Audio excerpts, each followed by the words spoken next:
말씀을 나누고자 합니다. 요셉의 꿈과 고난의 시작. 꿈을 꿨는데 고난이 왔다라는 거죠. 그 내용이 오늘 말씀의 주제가 되겠습니다. 우리가 창세기를 보고 있는데 창세기는 11장까지는 천지창조 그리고 노아의 홍수 이야기가 주를 이루고 있습니다. 그리고 12장부터 23장까지는 아브라함의 생애와 그 안에 사라의 이야기가 있죠. 24장부터 27장까지는 이삭과 리브가의 이야기가 나오고 28장에서 36장까지는 야곱과 12아들, 야곱이 외삼촌 라반의 집에서 있었던 20년의 기간을 소개하고 있습니다. 그리고 이제 37장부터 50장까지는 요셉과 애굽의 총리가 된 요셉의 모습을 우리에게 소개하고 있습니다. 그래서 창세기는 천지창조 때부터 인간의 타락, 노아의 홍수, 그리고 아브라함, 이삭, 야곱, 유다로 이어지는 족장 시대가 시작되는 것을 볼 수가 있습니다. 아브라함, 이삭, 야곱, 요셉 이렇게 이어지고 있죠. 아브라함, 이삭, 야곱, 유다는 이제 예수님의 족보로 가는 그 이제 공개 족보가 되는 것이고, 족장은 아브라함, 이삭, 야곱, 요셉으로 그렇게 되어지는 것을 볼 수가 있습니다. 요셉과 애굽의 총리의 이야기를 우리가 이제 보게 될 텐데 37장부터 50장까지가 요셉과 총리가 된 요셉, 애굽의 총리가 된 요셉을 우리가 볼 수가 있습니다. 요셉의 고난의 시작은 바로 꿈에서 시작됩니다. 꿈을 꿨는데 그것이 바로 그에게는 힘든 일이 시작됐다는 거죠. 해와 달과 11개의 별 그리고 볕단의 꿈 이야기 이것이 소개되고 있습니다. 자, 요셉의 형들이 이제 이 꿈 이야기를 듣고서 시기하죠. 미워하고 싫어합니다. 그래서 평소 요셉이 형들의 잘못을 아버지에게 이야기하고 또 요셉에게만 아버지가 잘해주고 또 요셉이 꿈을 꾸고 그 이야기를 하니까 더욱더 화가 났습니다. 그래서 요셉이 그때부터 고난이 시작되는데 형들이 요셉을 구덩이에 빠뜨리죠. 그래서 요셉은 이 구덩이에서 겨우 살아나서 미디안 상들에게 팔려 애굽으로 노예로 팔려가게 됩니다. 나중엔 애굽의 보디발의 집으로 가서 이제 살게 되죠. 그런 요셉의 고난은 보디발의 아내의 유혹과 뿌리치고 달아나며 가정을 통해서 감옥에 2년간 갇히게 됩니다. 자, 그래서 우리가 요셉의 그 내용을 보게 되면 이제 형들이 구덩이에 빠뜨리는 이 모습을 볼 수가 있겠고요. 그다음에 요셉이 애굽에 갔을 때 보디발의 아내가 유혹하는 것을 뿌리치고 달아나는 것을 보게 됩니다. 그리고 요셉은 감옥에 갇히게 되었고 이제 감옥에서 2년간 있다가 다시 풀려나게 됩니다. 자, 요셉은 고난이 올 때 어떻게 했을까? 고난이 왔을 때 어떻게 했을까? 형들이 미워해서 구덩이에 넣었을 때 요셉은 어떻게 했는지를 자세하게 소개하진 않습니다. 나를 왜 빠뜨려요? 나 잘못 없어요? 막 그랬을지 아니면 그냥 가만히 있었는지 그거에 대한 언급은 없습니다. 그런데 요셉은 뭘 생각했을까? 우리가 상상해 본다면 하나님이 일하실 것을 기대하며 그 고난의 터널들을 가게 되었을 것이다 라는 것입니다. 하나님께서 어떻게 일을 하실까? 내가 구덩이에 빠지고 내가 앞에 팔려나가고 내가 감옥에 갇히고 하는 이 과정을 통해서 하나님 어떻게 나를 인도하실까? 라는 마음을 가졌을 것입니다.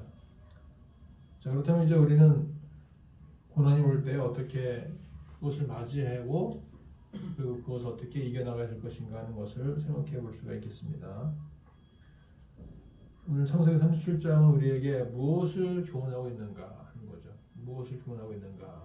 첫째는 꿈꾸는 자가 되자라는 거죠. 이 꿈이라고 하는 것은 드림, 어떠한 밤에 꾸는 꿈도 되겠지만은 우리가 먼 미래에 대한 꿈을 꾸는 것도 됩니다. 내가 나중에 어떠한 존재가 될 것인가 하는 그 꿈을 꾸는 거 중요하죠. 특히 10대 때에는 우리가 중요합니다. 어떠한 인물이 될 것인가, 어떠한 사람으로 살 것인가라는 그런 꿈을 꾸는 게 중요하죠. 그리고 이 꿈을 꾸는 사람은 고난이 있어요. 힘든 일이 있습니다. 반드시 그 고난의 과정을 겪어야만 됩니다. 그러면 그 고난의 시간에도 하나님을 바라보면서 그 꿈을 이루어가야 되는 것입니다. 그리고 집단 괴롭힘이 있을 수도 있죠. 내가 꿈을 꿨는데 나만 독보적인 존재로서 사람들이 바라볼 때 미워할 수가 있어요. 그때 이제 우리가 그것을 어떻게 이겨나갈 것인가 하는 거예요.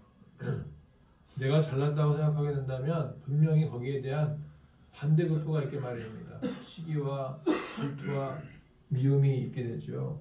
우리가 영화 더 글로리라는 걸 보게 되면 송혜교 씨가 주연으로 나온 것인데 고교 시절에 왕따를 당하고 미움당했던 이 학생이 나중에 커서 어른이 되어서 한 명 한 명 다 복수해 나가는 그런 영화입니다.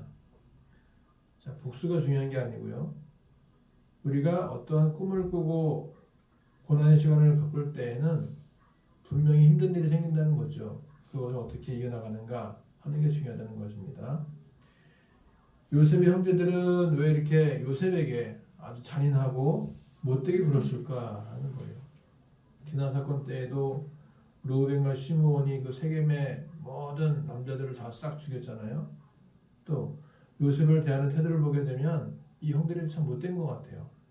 그 막내 요셉 이제 10대의 나이에 그 아이를 왜 구덩이에 집어넣고 죽이려고 했고 또 그 아이를 왜 애굽에 팔아버리고 하는 이러한 모습을 보게 되면 과연 형들이 맞는가? 물론 배달의 형들이겠지만 너무 같은 아버지의 아들들로서 요셉에게 못된 짓을 했다라고밖에 그렇게밖에 볼 수밖에 없는 것입니다. 자, 그러면 이제 우리 1절 보시게 되면 1절에 이렇게 말씀하고 있죠. 이제 시작인데 서론인데 야곱이 가나안 땅 곧 그의 아버지가 거류하던 땅에 거주하였다 그랬어요. 그래서 야곱은 120년 동안 그의 아버지가 60의 나이에 야곱과 에서를 낳았잖아요. 이삭이. 그래서 적어도 180까지 살았기 때문에 120년 동안은 야곱이 아버지와 함께 한 시대를 산 거죠. 그리고 야곱이 20년 동안 외삼촌의 집에 가 있을 때를 빼고는 거의 100년은 아버지의 근처에서 아버지의 이 생애를 바라본 것입니다. 자, 그런데 이삭은 그 지역에 잠시 거류하였고 나그네로서 거류했을 뿐이었고 야곱은 그 지역에 정착했습니다. 거주했습니다. 그렇게 해서 이제 야곱의 이야기처럼 보여지는 이 내용이 이제 그 중에 한 아들인 요셉의 이야기로 더욱더 집중하는 것을 볼 수가 있습니다. 2절 보시게 되면 야곱의 족보는 이러하니라. 요셉이 17세의 소년으로서 그의 형들과 함께 양을 칠 때에 그의 아버지의 아내들 비라와 실바의 아들들과 더불어 함께 있었더니 그가 그들의 잘못을 아버지에게 말하더라. 이게 무슨 말이냐면 야곱의 첫째 아들 르우벤이 그 라헬이라고 하는 그 아버지가 사랑했던 라헬의 여종 비라와 잘못된 관계를 가졌는데 이것을 요셉이 아버지에게 이야기를 한 거예요. 야곱이 굉장히 화가 났겠죠. 이 녀석이 뭐야? 근데 첩인데 이게 굉장히 화가 났을 것입니다. 그런데 일단은 자중했어요. 이런 요셉의 어떤 아버지에게 보고하는 이런 면들이 형들에게는 미움을 사게 된 거죠. 야, 이 녀석 봐라. 좀 너 잘못했다고 저렇게 아버지한테 만날 일러 바치네 하면서 요셉을 미워하게 됐다는 거죠. 3절 보시게 되면 또 뭐라고 되어 있냐면 왜 요셉 미움을 받을 수밖에 없었는가 하는 것인데 3절을 보게 되면 같이 읽어볼까요? 요셉은 노년에 얻은 아들이므로 이스라엘의 여러 아들들보다 그를 더 사랑함으로 그를 위하여 채색 옷을 지었더니 요셉에게만 채색 옷을 입힌 거예요. 채색 색깔이 있는 옷. 그러니까 형들은 그냥 회색이나 아무런 색이 없는 평범한 옷을 입히고 요셉에게만 알록달록 색동 저고리 같은 그러한 좋은 옷을 입힌 거죠. 그래서 요셉을 편애하니까 야곱은 요셉을 너무 사랑하니까 자기가 사랑하던 그 라헬이라고 하는 아내를 통해 낳은 아들이기 때문에 더 사랑하니까 다른 아이들은 미워한 거죠. 그리고 사실 야곱은 요셉을 앞으로 대를 이을 후계자로 여겼던 거예요. 자신이 가장 사랑했던 여인 라헬을 통해 낳은 아들이기 때문에 요셉을 앞으로 대를 이을 후계자로 생각했던 것입니다. 이것도 형들이 요셉을 시기할 만한 이유가 된 거죠. 자, 형들의 잘못을 일러 바치죠. 요셉에게만 특별히 채색옷을 입히죠. 이러니까 요셉이 미워진 거죠. 그래서 형들이 아버지가 형들보다 요셉을 더 사랑하기 때문에 요셉을 미워하게 되고 요셉이 나타나게 되면 말을 하다가도 딱 그치는 거예요. 요셉이 왔다. 조용히 하자. 또 무슨 얘기하면 또 아버지한테 일러 바치기 때문에 말을 편하게 할 수가 없다는 거죠. 그래서 요셉은 항상 왕따가 된 거예요. 왕따. 형들에게 왕따가 되었어요. 왕따. 자, 게다가 요셉이 꿈을 꾸었는데 형들에게 이 말을 한 것입니다. 꿈을 얘기했다는 거죠. 이 요셉이 참 어떻게 보면 철이 없는 것 같아요. 왜냐하면은 꿈을 꾸었으면 혼자 간직하면 좋은데 이 꿈을 이야기하는데 꼭 자랑하듯이 그리고 꿈 얘기가 뭡니까? 형들을 지배하겠다는 거 아니에요. 응? 두 가지 꿈이 무엇입니까? 해와 달과 11개의 별이 자기에게 절을 하는 꿈이었잖아요. 또 11개의 별단이 자기의 별단에게 절하는 꿈이었어요. 이런 꿈들을 얘기하니까 형들이 좋아할 리가 없죠. 이 녀석이 우리를 다스린다고 하면서 이제 요셉이 이야기를 했는데 나중에 어떻게 됩니까? 결국에는 요셉이 애국의 총리가 되어졌을 때 형들이 와서 총리든 요셉에게 절을 합니다. 결국 그 꿈대로 이루어진 거죠. 그런데 이 꿈이 이루어지기 전인 22년 전 현재에는 요셉은 너무나 미움을 받을 수밖에 없었던 것입니다. 이렇게 말을 하죠. 야, 네가 참으로 우리의 왕이 되겠느냐? 참으로 우리를 다스리게 되겠느냐? 하면서 요셉을 더욱 미워하게 되었습니다. 현실은 미움과 고난이 시작되었지만 하나님은 그 고난 속에서도 한 사람 요셉을 키우기 시작했던 것입니다. 한 송이의 장미꽃을 피우기 위해서는 주변에 가시들도 함께 있는 것입니다. 아름다운 진주 목걸이를 만들기 위해서 조개는 세찬 파도와 모래들과 물줄기들과 싸워서 이겨야만 했던 것입니다. 여러분 진주가 얼마나 아름답습니까? 진주 목걸이 해보셨어요? 굉장히 아름답잖아요. 네. 태국에 가니까 이 진주가 굉장히 저렴하더라고요. 신혼여행 때 좀 사왔는데 이 진주가 탄생하기까지는 많은 그 시련과 고통이 있습니다. 그 고통을 겪고 나서 아름다운 진주가 탄생하는 거죠. 형들은 요셉을 시기했잖아요. 그때마다 요셉은 더욱더 강해졌고 결국 애굽의 총리까지 오르게 된 것을 볼 수가 있습니다. 창세기 50장 20절 보시게 되면 당신들은 나를 헤아려 하였으나 하나님은 그것을 선으로 바꾸셨다라고 고백합니다. 그래서 우리는 고난이 클수록 더욱더 강해져야 됩니다. 나에게 고난이 강하게 올수록 더욱더 강한 나의 모습이 나타나야 되는 거죠. 쉽게 되는 것은 누구나 다 할 수가 있어요. 그러나 그 단계를 뛰어넘었을 때 우리는 더 강해질 수가 있는 것입니다. 어려운 과정을 통과할수록 더 강해질 수가 있는 것입니다. 현재 힘든 일이 있습니까? 그렇다면 그것은 나를 더 강하게 연단하신 하나님의 채찍임을 믿으시기 바랍니다. 하나님은 그렇게 하시는 분이에요. 그렇게 해서 우리를 강하게 연단하신다는 것입니다. 요셉이 또 꿈을 꿨잖아요. 이번에는 아버지까지 화를 내요. 이 녀석아, 내가 꾼 꿈이 무엇이냐? 나와 내 어머니와 내 형들이 참으로 가서 땅에 엎드려 내게 절하겠느냐? 하면서 화를 내십니다. 그런데 이것이 한 번이 아니라 두 번씩 꿈을 꾸었잖아요. 해와 달과 11개의 별, 별단의 꿈, 두 번의 꿈을 꾸었기 때문에 이것은 더욱더 확실한 꿈이라는 거죠. 바로도 꿈을 두 번 꿨잖아요. 예? 황소의 꿈, 그 다음에 그 막 이제 파리한 그 어떤 벼 이삭의 꿈, 두 가지 꿈을 꾸었잖아요. 꿈을 한 번 꾸게 되면은 개꿈인가 그럴 수 있는데 두 번씩 꾸게 되면 이것은 확실한 꿈이 될 수도 있다는 것입니다. 그래서 형들은 엄청 요셉을 시기합니다. 미워합니다. 그런데 아버지는 그렇게 겉으로는 야단을 치지만 속으로는 마음에 간직을 했어요. 그래도 혹시나 내 아들 요셉이 나중에 진짜 뭐가 될지도 모르겠다. 이 녀석 봐라. 이 꿈 얘기가 이 심정치 않은데 하면서 겉으로는 야단을 쳤지만 속으로는 간직해 두었다는 것입니다. 자, 이제 드디어 그 요셉이 고난의 길을 정식으로 가기 시작했던 것입니다. 형들이 세겜에 가서 양태를 치는데 아버지가 말을 하죠. 요셉아, 형들에게 가서 좀 한번 둘러보고 와라.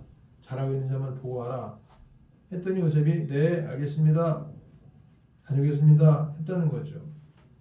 자, 11절까지는 요셉이 이제 고난을 받기 위한 과정들을 이야기했다면 이제 12절부터는 요셉이 고난의 속으로 들어가는 과정을 우리가 볼 수가 있습니다.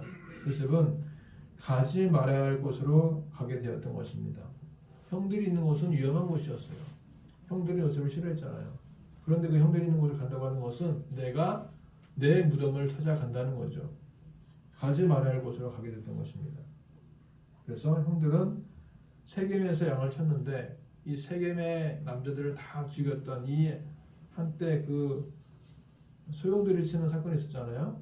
그런데 그곳에서 양을 쳤다고 하는 것은 이미 그 지역을 요셉의 형제들이 다 장악했다는 것입니다. 그런데 요셉이 거기 가니까 형들은 없었어요. 뭐 어디를 갔느냐? 형들이 도단까지 간 거예요. 도단. 그래서 요셉이 지금 헤브론에서 세겜까지 열심히 갔는데 가니까 형들이 없어요. 그래서 다시 도단까지 갔습니다. 예, 세겜에는 누군가가 얘기해줬던 거죠. 요셉에게 그 양치던 분들이 다 도단으로 가더이다. 그래서 요셉이 도단까지 가게 되었던 것입니다. 그런데 이곳도 요셉이 가지 말았어야 되는 것입니다. 가서 어떻게 됩니까? 거기에서 구덩이에 빠지게 되죠. 그러니까 지금 요셉은 형들을 만나려고 찾아가는데 형들이 가는 곳마다 없잖아요. 그럼 돌아와야 되는데 끝까지 가네. 끝까지. 무슨 책임감인지 끝까지 가서 형들을 만나고자 했던 것입니다. 스마트폰이 없던 시절에 얼마나 답답했겠어요. 그런데도 요셉은 갑니다. 계속 가는 거죠. 자, 그래서 이제 다행히 누군가가 얘기를 해주어서 요셉은 결국 도단까지 가게 됩니다. 그런데 그때 드디어 이제 형들이 얘기하죠. 자, 우리 18절 19절 읽어볼까요? 다 같이 시작. 요셉이 그들에게 가까이 오기 전에 그들이 요셉을 멀리서 보고 죽이기를 꾀하여 서로 이르되 꿈꾸는 자가 오는도다. 예, 드디어 형들이 요셉을 보고서 이제 꿈꾸는 자가 온다. 요셉이 온다 말하지 않고요. 꿈꾸는 자가 온다라고 말했습니다. 예. 이것은 요셉을 가리켜서 굉장히 아주 비아냥거리듯이 무시하듯이 말을 하는 거예요. 내가 사랑하는 아들 동생 요셉이 온다 라고 말하지 않고 저 꿈쟁이 온다 꿈쟁이 야 꿈꾸는 개 온다 라고 얘기했다는 것입니다. 굉장히 안 좋게 말했다는 거예요. 그런데 그 형들의 별명대로 요셉은 그 꿈을 이루게 됩니다. 여러분 우리가 세상의 모든 일들이 내가 꿈을 꾸었던 것처럼 다 이루어진다면 얼마나 좋을까요? 근데 실상은 그러지 않죠. 꿈대로 되는 분들이 있는가 하면 꿈대로 되지 않는 사람들도 있습니다. 자, 꿈대로 되어졌던 요셉을 보게 되면 첫 번째 고난이 있었어요. 고난. 버림받음의 고난, 노예로 팔려감의 고난, 감옥에 갇힌 고난이 있었습니다. 그런데 중요한 것은 뭐냐? 하나님이 함께 하셨다는 것입니다. 창세기 39장 보시게 되면 여호와께서 함께 하심으로 라는 표현이 나옵니다. 다 같이 한번 창세기 39장 2절 한번 읽어볼까요? 시작. 여호와께서 요셉과 함께 하심으로 그가 형통한 자가 되어 그의 주인 애굽 사람의 집에 있으니 그의 주인이 여호와께서 그와 함께 하심을 보며 또 여호와께서 그의 범사에 형통하게 하심을 보았더라. 이 형들이 요셉을 바라보는 그 시각과 애굽 사람이 요셉을 바라보는 시각은 너무나 차이가 컸습니다. 형들은 무시하고 비아냥거리고 꼼쟁이 막 얘기했는데 같이 하나님이 함께 하셨던 요셉인데 애굽 사람들은 어떻게 봤습니까? 가만 보니까 오, 여호와께서 함께 하시는 사람이구나 하면서 그에게 총무회를 맡기고 집의 전체 살림을 다 맡겨버립니다. 하나님이 함께 하시니까 역사가 일어나는 거예요. 하나님이 함께 하시니까 신뢰가 회복되는 것입니다. 임마누엘의 하나님, 하나님 우리와 오늘도 함께 계십니다. 내가 세상 끝날까지 너희와 함께 하시겠다고 말씀하셨습니다. 하나님이 함께 하시는 사람은 반드시 성공할 수밖에 없습니다. 그래서 우리는 무엇이 꿈대로 이루어지게 되는 요인인가? 하나님이 함께 하실 때에 꿈대로 이루어진다라는 것입니다. 자, 그래서 이제 형들이 말을 하죠. 자, 저 아이를 구덩이에 집어넣고 죽게 내버려 두자 하는 거예요. 구덩이에 집어 던져놓고 굶어 죽게 만들자라는 것입니다. 그러면서 뭐라고 합니까? 악한 짐승이 잡아먹었다라고 거짓말하자라고 말합니다. 꿈이 어떻게 되는지를 지켜보자라고 말을 합니다. 악한 자는 이렇게 의인들을 시험합니다. 악한 자는 예수님을 십자가에 못 박으면서 이렇게 얘기하죠. 내려와 봐라. 네가 하나님의 아들이라면 십자가에서 내려와 봐라 라고 비아냥거렸습니다. 난 크리스찬들이 어떻게 번영하는지를 지켜보고 있습니다. 난 크리스찬들이 어떻게 살아가는지를 지켜보고 있어요. 저 교회가 어떻게 잘 되는가? 저기에 문제는 없는가? 뭐 이렇게 계속해서 뭔가를 주시하고 있다는 것입니다. 어쩌면 일부러 악행을 저지르기도 합니다. 일부러. 소름 끼치는 일이에요. 일부러 악행을 저지르면서 이 사람이 정말 하나님의 사람이라면 살아나겠지 하면서 막 사적으로 집어넣기도 하고요. 웅덩이에 집어 던져넣기도 하고요. 감옥에 집어넣기도 하면서 이렇게 하나님이 도와주시는가 안 도와주시는가를 지켜본다는 것입니다. 굉장히 무서운 일이에요. 루벤이 이렇게 얘기합니다. 야, 내가 형으로서 얘기하는데 저 요셉의 생명만큼 건들지 말자. 우리가 그 아버지가 얼마나 사랑하는 아들이냐. 우리가 요셉은 생명을 건들지 말고 잠깐 구덩이에 집어넣었다 빼는 그런 놀이만 하고 말자. 장난을 하려고 말아야지. 그걸 진짜 구덩이 집어넣은 다음에 굶어 죽게 하면 되겠냐 라고 말하는데 루벤은 이미 지난날 동생 요셉이 아버지에게 루벤이 잘못한 것을 이야기했던 것을 상상했던 것입니다. 하면서 내가 이번에 또 잘못하게 되면 이젠 나 아버지한테 죽는다 이런 마음이 들었기 때문에 요셉을 살리려고 했던 것입니다. 실제로 야곱은 죽을 때 유언할 때 르우벤에 대해서 이렇게 책망하지요.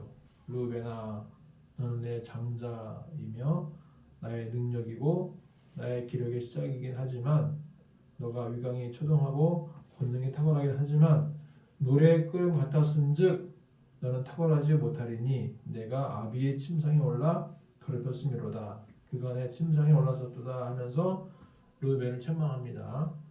그러니까 르우벤은 막내 동생을 요셉을 구출해 줌으로써 뭔가 아버지에게 만회하고자 했던 마음을 가졌던 것입니다. 맏형으로서 막내를 보호해 주려고 했던 마음을 우리가 볼 수가 있습니다.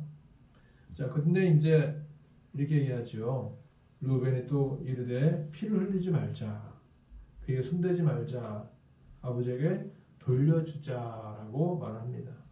그런데 형들은 어떻게 합니까? 요셉의 옷을 찢습니다. 찢어버려요. 채소 옷을 벗깁니다. 마치 군병들이 예수님을 십자가에 못 박히기 위해서 예수님 옷을 벗기고 거기다가 자색 옷을 입힌 것처럼 형들이 요셉을 그렇게 아주 못되게 굴었습니다. 그래서 우리는 요셉과 예수님의 비슷한 면들을 보게 됩니다. 요셉도 사랑받는 아들이었고 예수님도 하나님의 사랑받는 아들이었어요. 요셉은 형들에게 미움을 받았고 예수님도 사람들에게 미움을 받았습니다. 요셉은 은 20에 팔렸고 예수님은 은 30에 팔렸습니다. 그리고 예수님과 요셉은 억울한 고난과 낮아짐을 경험하게 되었죠. 그리고 요셉과 예수님은 낮아진 후에 높아짐을 경험하게 되었습니다. 그리고 요셉도 많은 애국 사람들을 살리게 되었고 예수님도 인류를 살리시게 되었습니다. 그리고 요셉도 형들을 용서하는 용서와 화해의 모습을 보여주었고 예수님도 우리에게 용서와 화해의 모습을 보여주고 계셨습니다. 자, 이제 요셉을 구덩이에 집어넣었는데 그 구덩이가 빈 것이었어요. 속에 물이 없었습니다. 이 구덩이가 상징하는 것이 무엇일까요? 바로 암울한 현실, 고통의 현장, 물도 없는 이 고통의 현장을 우리가 알 수가 있다는 거죠. 예레미야도 옳은 말 하다가 진리를 선포하다가 진흙 구덩이에 던져졌었어요. 이제 먹을 것도 없는 죽을 수밖에 없는 상황이 된 것입니다. 요셉도 예레미야도 구덩이에 던져졌습니다. 우리의 인생의 고난도 바로 이 구덩이에 던져질 때가 있다는 것입니다. 그런데 이런 찬양이 있습니다. 깊은 웅덩이와 수렁에서 끌어주시고 라는 찬양이 있어요. 깊은 웅덩이와 수렁에서 끌어주시고 나의 발을 반석 위에 세우시사 나를 튼튼히 하셨네. 새 노래로 부르자 랄라라 하나님께 올릴 찬송을 새 노래로 부르자 하나님의 사랑을. 하나님은 깊은 웅덩이와 수렁에서도 끌어주시는 분이에요. 우리의 현실은 야, 내가 구덩이에 갇혔구나, 여기 물도 없구나, 굶어 죽겠다 할 수도 있겠지만 그 구덩이에서 건져주시는 분이 하나님이심을 믿습니다. 자, 그래서 이제 그들이 앉아서 음식을 먹고 있는데 요셉은 구덩이에 집어넣고 자기들끼리 음식을 먹고 있어요. 근데 가만히 보니까 누군가 지나가고 있는데 그 지나가는 사람들이 바로 이스마엘 사람들이었던 거죠. 미디안 상인들. 그래서 그들에게 요셉을 팔아버립니다. 그래서 요셉은 마침 목숨을 건지게 되었습니다. 죽임을 면한 것이 다행입니다. 그리고 요셉은 나중에 하나님의 은혜 가운데 애굽의 총리가 됩니다. 자, 오늘 말씀에서 우리는 결론이 무엇이냐 하는 거죠. 결론. 하나님은 아브라함과 이삭과 야곱과 요셉을 통해서 일을 하시는데 그 하나님께서 오늘날 우리들을 통해서도 일을 하시는 줄 믿습니다. 그리고 고난의 과정이 있어야 멸류관도 오게 된다는 것입니다. 스데반, 여러분 스데반 집사님 알죠? 설교하다가 돌에 맞아 죽었던 스데반. 그 스데반의 그 이름이 무엇이냐면 스테파너스예요. 스테파너스. 멸류관이라는 뜻입니다. 스데반이. 그래서 돌에 맞아 죽었지만 스데반 집사님은 멸류관을 얻은 거죠. 요셉도 고난받았지만 애굽의 총리로 부활하게 된 것입니다. 예수님도 고난당하셨지만 부활하심으로써 영광을 받으시게 되었습니다. 이제 나의 고난은 내가 해결하려고 하지 말고 하나님의 시간대에 올려놓기를 바랍니다. 하나님께서 어떻게 인도하시는가, 하나님께서 어떻게 처리해 주시는가, 하나님의 시간대에 올려드리시길 바랍니다. 깊은 구덩이와 감옥도 이 고난의 터널을 우리가 지나간다면 하나님께서 반드시 우리를 통해서 부활의 영광으로 그리고 또 사용해 주심의 은혜로 이끄실 줄 믿습니다. 한 주간 이 우리에게 주어진 고난들을 우리가 하나님과 함께 하심으로 이겨나가시고 승리하시기를 축복합니다. 기도하겠습니다. 하나님 아버지, 요셉의 구덩이의 고난과 요셉의 감옥의 고난, 이것을 통해서 요셉이 하나님과 함께 하심을 통해 애굽의 총리가 되었던 것처럼 우리 인생에 고난이 있고 고통의 시간이 있습니다. 그러나 이러한 어려움의 시간을 통해서도 하나님이 함께해 주시고 하나님이 돌봐주시고 지켜주심을 믿으며 이 고난을 승리로 인도해 가신 하나님을 경험할 수 있도록 인도하여 주시옵소서. 한 주간도 우리에게 주어진 고통과 또 어려움의 스트레스의 과정들이 우리를 더욱더 강하게 하시고 면단시켜 주신 하나님의 은혜임을 믿으며 살게 도와주시옵소서. 예수님의 이름으로